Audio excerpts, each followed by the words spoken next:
और ये गृहस्थ सामग्रियों के गृहस्थ जीवन में आप प्रवेश कर रहे हैं। इस मंडप में जितनी सामग्रियां रखी गई हैं सब गृहस्थ जीवन से संबंधित है, सभी आप लोगों को कुछ न कुछ संदेश देती हैं। सबसे पहले मंडप गाड़ा जाता है। मंडप बांस का ही क्यों गाड़ते हैं? तमाम अम्बू बम्बू तंबू आते हैं, कायों का गाड़ दे सकते हैं।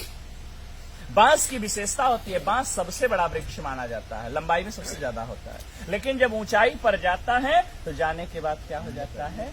झुक जाता है। यह बांस वर और कन्या को आप लोगों को यह संदेश देता है कि जीवन में आप लोग कितने ही ऊंचाई पर क्यों न जाइएगा, हमेशा अपने श्रेष्ठों के प्रति विनम्रता का भाव रखिएगा, क्योंकि नमंती फलिनो वृक्षा नमंती गुणिनो जना शुष्क वृक्षाश मूर्खाश न नमंती कदाचन। फलने वाला वृक्ष और गुणी व्यक्ति हमेशा झुके रहते हैं, मूर्ख व्यक्ति और सूखा पेड़ कभी झुकता नहीं। कुछ यहाँ साइंस पढ़ने वाले भी होंगे, हो सकता है 2-4 अक्षर पढ़ लिए हो तो वो सोचेंगे तो पंडित जी का ढकोसला है। साइंस भी सिद्ध करता। ये मंडप जो हरे बांस का गाड़ते हैं, हरा बांस जो होता है विद्युत का सुचालक होता है।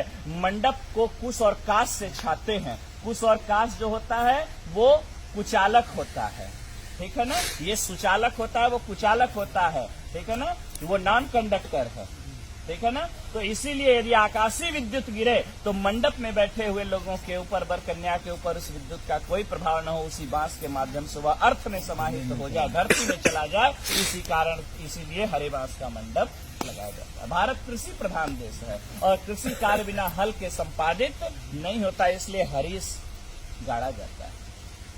मंडप में ओखली और मूसल पुत्रोत्पत्ति की क्रिया को प्रदर्शित करने के लिए रखा जाता है। सील और लोढ़ा, सील हटा दिया जाता है, लोढ़ा लगाया गया था। अभी आपने लोढ़ा बच्ची के पैर के पास से हटाया। इसका यह भाव है कि हे देवी, ये विपत्ति रूपी पहाड़ है, आपके जीवन में यदि किसी भी प्रकार की कठिनाइयां आती रहेंगी, मैं इसी प्रकार से उसको अपने हाथों से हटाता रहूंगा, मैं आपके मार्ग को प्रशस्त करता रहूंगा, आपको घबराने की आवश्यकता नहीं है। इसके बाद मंडप में रखते हैं चकरी। चकरी कहाँ रखेंगे? चकरी के 2 पार्ट होते हैं, दोनों पार्ट अलग अलग होते हैं, लेकिन ये पार्ट जुड़ते किससे हैं? एक खूंटी से जुड़ते हैं, ठीक है ना।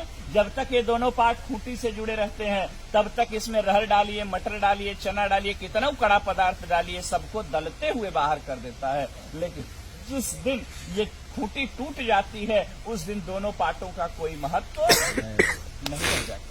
यह वर और कन्या भी चकरी के 2 पार्ट के समान है और ये वर और कन्या जो आज पति पत्नी के रूप में परिणत होने जा रहे हैं, पति पत्नी का रिश्ता जो होता है एक विश्वास का रिश्ता होता है। जब तक विश्वास है तब तक पति पत्नी का जीवन बड़ा सुंदर होता है, कितना अभाव रहे, कितना प्रभाव रहे।